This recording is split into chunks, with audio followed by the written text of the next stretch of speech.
দেখেন, আর একটা সবচেয়ে ভালো নিয়ত যারা হজ করে তাদের ভালো নিয়ত হলো হজ করব, খারাপ কাজ ছেড়ে দেব।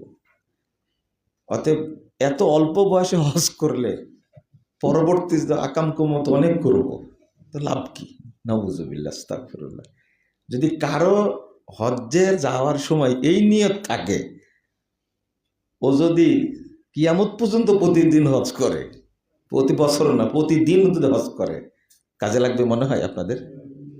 যেমন একজন লোক রমাদানে সিয়াম রাখছে, উদ্দেশ্য এটা যে রমাদান চলে গেলেই বাঁচি, এখন খারাপ কাজগুলো করতে পারছি না, রমাদান চলে গেলে শুরু করব। এর রমাদানে সিয়াম রাখার কোনো দাম আছে মনে করেন আপনারা? কোনো দাম নাই।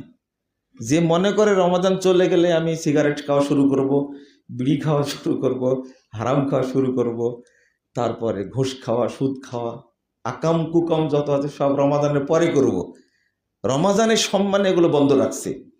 আচ্ছা, আপনি বলেন তো, এই লোকের রমাদান পালনে, সিয়াম পালনের কোনো গুরুত্ব আল্লাহর কাছে আছে?